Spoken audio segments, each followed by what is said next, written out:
सिद्धिविनायक मंदिराचं भूमिपूजन आहे. कारण सिद्धिविनायक मंदिराच्या सुशोभीकरणासाठी सरकारकडनं 500 कोटी आलेले आहेत.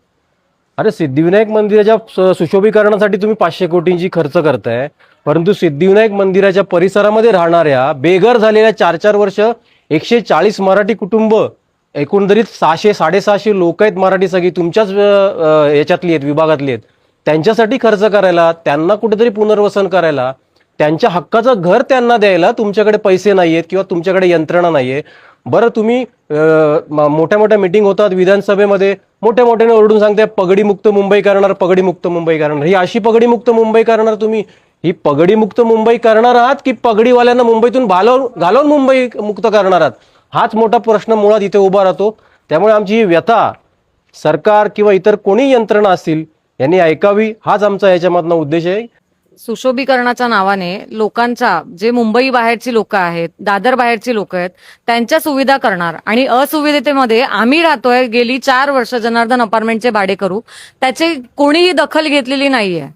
ही दखल घेणार कोण? आम्ही कोणालाही दाव्याला धरलं नाही. आज आमचा नॉर्मल बॅनर होता, त्या बॅनरवर तुम्हाला कळेल पण की आम्ही कोणाला टार्गेट नाही केलंय, कोणाची नावं नाही लिहिली आहेत, कोणाला शिवीगाळ नाही केली आहे.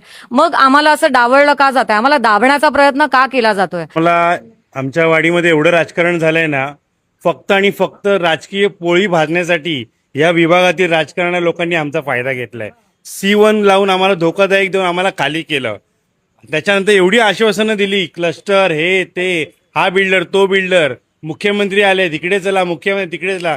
1:30 वाजता मुख्यमंत्री येऊन गेलेले आहेत.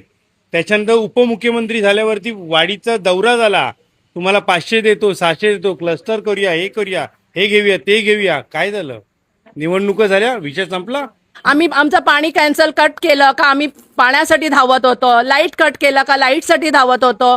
मग त्यावेळेला यायचं, त्यावेळेला प्रस्ताव म्हणायचे की आम्हाला वरून आदेश आहे, वरून आदेश आहे. म्हणजे वरून कोणाकडून? वरून आम्हाला वर फक्त देवच माहिती आहे, इथले खालचे देव कुठले आम्हाला कळत नाही, कुठले देव आहेत ते.